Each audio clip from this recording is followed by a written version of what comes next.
Bonjour, quelle est la chance que vous possédiez dans votre corps un atome d'Einstein ou de Marie Curie, ou de n'importe quelle autre personne qui soit morte avant votre naissance? Et ben vous allez voir que la réponse elle est très surprenante et qu'elle offre en plus un très beau message sur l'humanité. Alors quand on meurt, qu'on soit incinéré ou qu'on soit enterré, notre corps il se décompose, il reste éventuellement les os, mais tout le reste va s'évaporer ou rentrer dans le sol ou dans l'atmosphère. Et donc imaginez une star ou quelqu'un de célèbre qui vous inspire et qui soit mort avant que vous soyez né. Alors moi par exemple je pourrais prendre Marie Curie, mais vous pouvez prendre, j'en sais rien moi, Nelson Mandela, Cléopâtre, Jean Moulin. Donc on va essayer de calculer la probabilité que vous ayez au moins un atome dans votre corps de cette personne qui est morte avant. Bon, alors déjà, combien est-ce qu'il y a d'atomes dans un corps humain? En gros, il y en a 10 puissance 27, c'est-à-dire 1 milliard de milliards de milliards. Et on va raisonner sur un cadavre, c'est un peu glauque, en se disant que quand il se décompose, au moins 10% repart dans l'atmosphère. Et ça représente 10 puissance 26 atomes. Donc maintenant, on va s'intéresser à vous, embryon qui allez grossir dans le ventre de votre maman. Donc là, les atomes qui vont composer votre corps, ils viennent en gros de la respiration et des aliments de votre maman. Donc quand elle respire,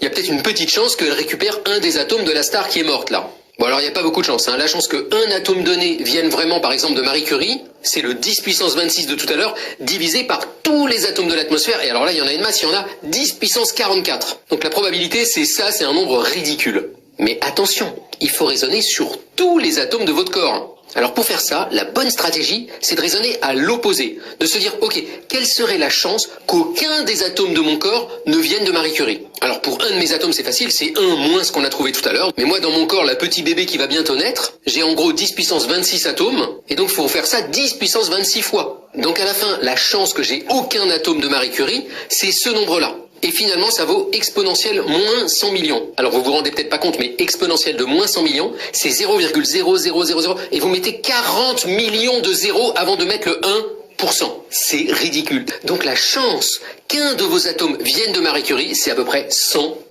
Au moins un de vos atomes vient nécessairement de Marie Curie. Et ce raisonnement, je peux le faire sur tous les êtres humains depuis l'aube de l'humanité. Je prends n'importe quel homme préhistorique, ou je prends John Lennon, ou je prends Cléopâtre, je suis sûr qu'au moins un de leurs atomes se retrouve dans vous en ce moment. Donc si un jour quelqu'un vous dit qu'il vient d'une lignée particulière, d'une bonne famille ou qu'il a le sang pur, rassurez-vous parce que en fait, vous êtes absolument sûr que lui, il a des atomes de toute votre lignée à vous et réciproquement, vous avez des atomes de toute sa lignée à lui.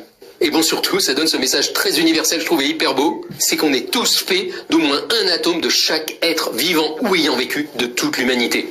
Bonne journée!